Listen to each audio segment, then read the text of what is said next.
How is it going? Well, like the title says, I've been keeping a secret, and it's not one I'm real happy about. Some of you may already know if you hang around the Oldsmobile 98 Facebook group or any of the Oldsmobile groups on Facebook, really at all. Some of you may have known for months what's been going on. I bought this other 98 Regency here, and I bought it for a very specific reason. Well, here it is. If you have not seen it before, here is my black 1981 Oldsmobile 98 Regency. This one is also a diesel. I took this one on Hot Rod Power Tour this year, did 2,000 miles, had an absolute blast. Well, unfortunately, that came to an end in August this year. Yes, the 98 is wrecked, totaled. I have been keeping this a secret. I have been waiting to actually make an official video on it until I was fully settled with insurance. And well, as of this past Friday, everything is all settled. So we'll just get right to it. I know there's going to be some questions. Long story short, what happened is I got distracted for just a split second, and I looked in the other lane to my right, and by the time I looked back around me, there was a car stopped dead in its tracks right in front of me, trying to turn left. So what do? I mean, I stomped on the brakes, locked them up, and it, didn't stop. It wasn't a very fast hit. It was only probably, by the time we hit, actually, I would say 25, maybe 30 miles an hour. But these old cars, that's what it is. Well, let's get right into it. You can see actually my frame and bumper went underneath the car that I hit. It was like a Lincoln MKX, I want to say, MKZ, whatever the Lincoln version of the Ford Edge is.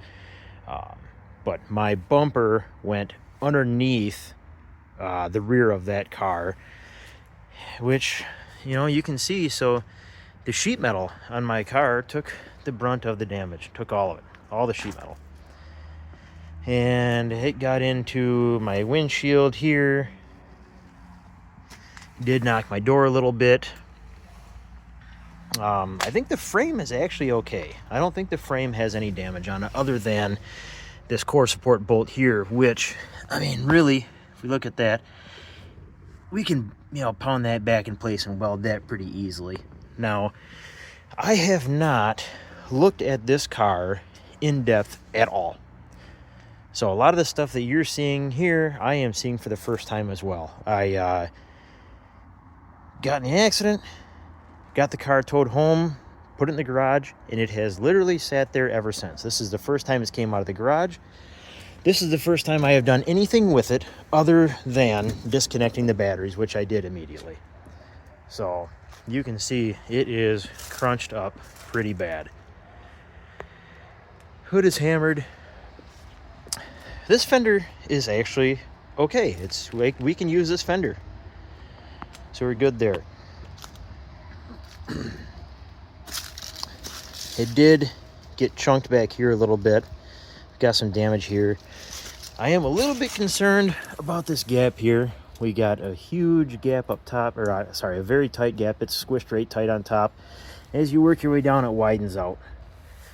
So I don't think there's frame damage. I think this might just be from everything being hit and moved around, but more to come. We will see. As far as the rest of the car goes, it is still beautiful, still flawless. Interior, I have not even touched the interior since the accident. It's still everything just the way it was. Got my Power Tour cup holder in there. It's literally exactly the way it was the day it got wrecked. In the back door here, I've got my grill. Made sure to keep my grill, because that matters.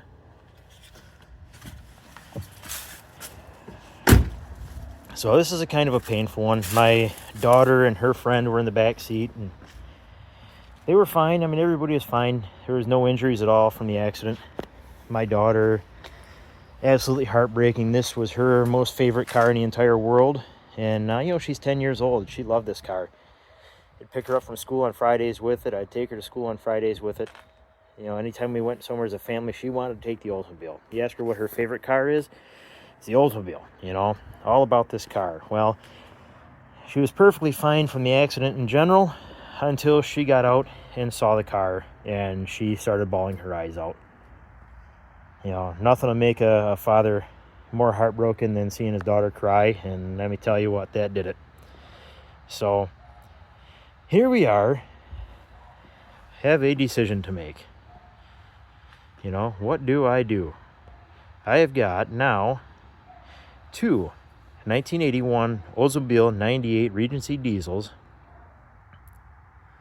and this one is clean title, runs good.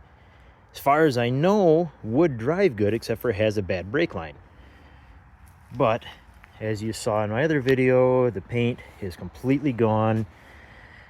Does they have the slick top? I really like the vinyl top. I really do. Let me know what you think. I'm a big fan of the vinyl top. But, you know, what are we going to do here? You know, the interior on this is not bad, but it is nowhere near in the shape of the black one. You know, we've got some cracked door panels here, some staining here that can get taken care of. The carpet can get taken care of. The seat is a little bit, you know, worse than mine, but there's no tears in it.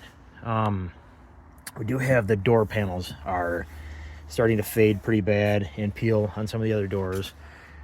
Overall, though, this car is salvageable, but what I noticed from some of the other comments in my last video is this side actually has been repainted. So I went and I found there is, you know, you can see the fade line here. It's pretty obvious now that you're, you know, trying to pay attention to it. I'm not going to open that door because that door panel is just kind of wedged in there. But here, I can open this, and you can see right here. I don't know if you can see that very well on the camera, but right here is a paint line all right there.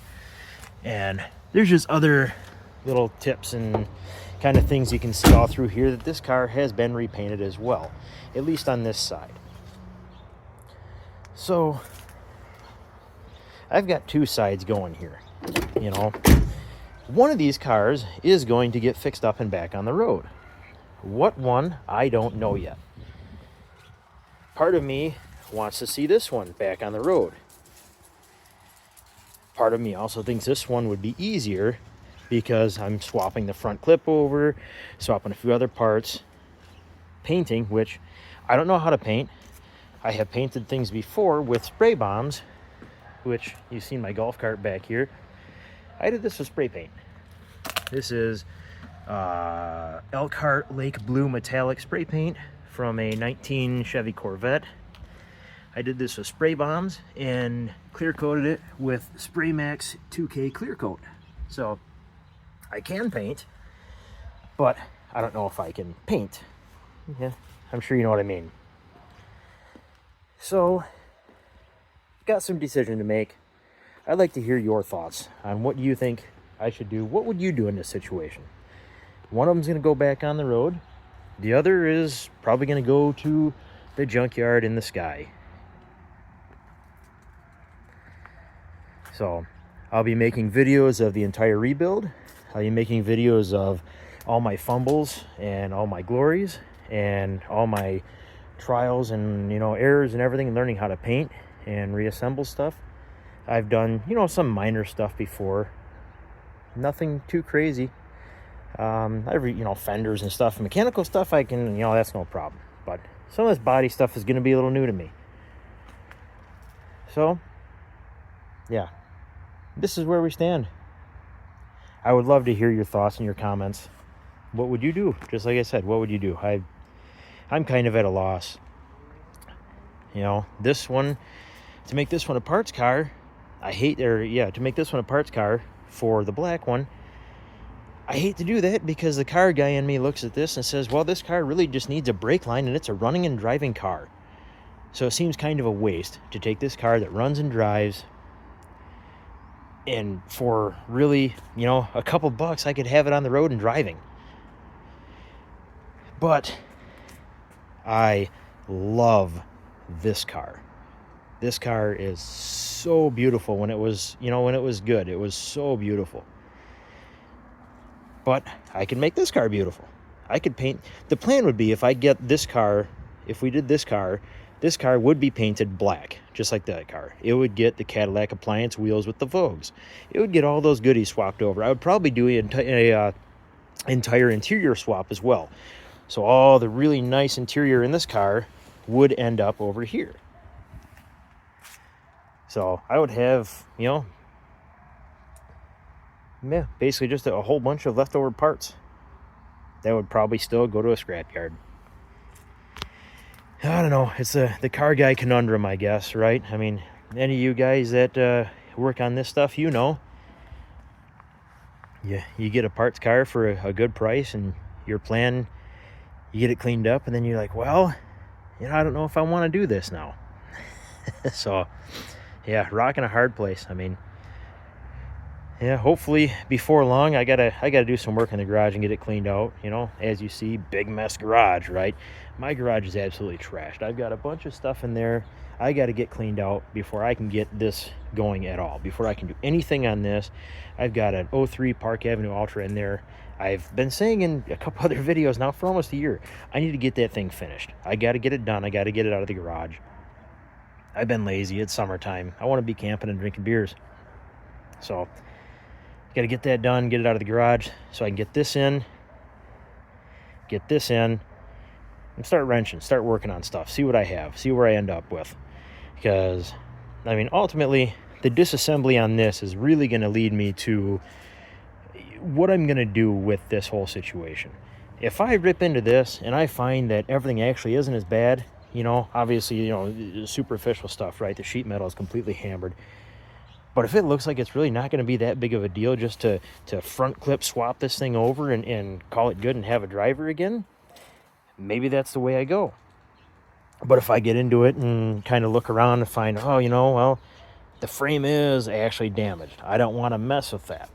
Also, the other thing is, this car is already a rebuilt title.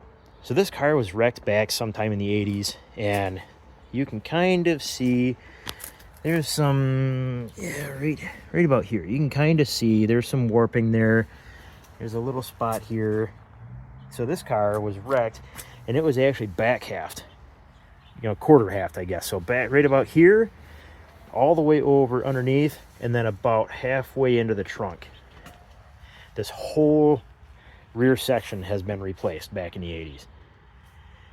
So if I rebuild this car, I then have a car that's beautiful, but has been wrecked and rebuilt twice. If I do this car, I have a clean title car. Now, to some of you that may matter, to some it may not.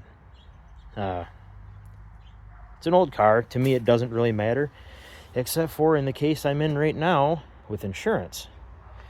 So I had been fighting with the insurance on this car since August, since this happened. I rejected 4 offers before finally accepting an offer that I thought was, still not what I thought it was worth. But, it comes to a point where you either accept it or you fight with arbitration, and I didn't want to mess with that, so I just took the offer and ran. So I got $7,500 for this, plus me keeping my car. So after my deductible, and then after them deducting scrap value of the car, I got $7,500 for it. I was really hoping for 10, but it doesn't really work out that way. So yeah, make sure on these old cars, make sure you have the right insurance on them. I'm kind of foolish, and I didn't know. I was ignorant, right? I had no idea that there was a difference, or that actually I had no idea that agreed value insurance was even a thing. I didn't know what it was. So if you don't know, do yourself a favor. If you have a nice car like these, ask your insurance agent or talk to somebody else about agreed value insurance. Do not go with stated value insurance. I had stated value insurance on this because when I got my new policy, My agent asked how much it would cost to replace this, and I told her $15,000. I thought that meant that I was covered up to $15,000. You know, like if I get wrecked, I get 15 grand for it. Well, come to find out that is not the case. That was not explained to me. And I know there's going to be some of you out there, you should have done your research. You're probably right. I probably should have done my research. And, I'd probably be a little better off. But it's over now. What's done is done. And if I can, help a couple of you and educate a couple of you and understand, the difference, maybe I'll save somebody else the hassle. Yeah, definitely go with agreed value insurance over stated value. Stated value does nothing for you. Agreed value is what you want. That way you and the insurance company can agree on a value that your car is worth in the event that it gets totaled. Then you don't have to worry about it. So I think I'm going to wrap up the video right here, get it pushed back in the garage, and eventually I'm going to start working on it, start picking it apart through this week. And I'll bring you guys along. I'll have the camera out there and do some videos of ripping it apart and get some comments and thoughts on it as well. So you guys have a good night. Bye.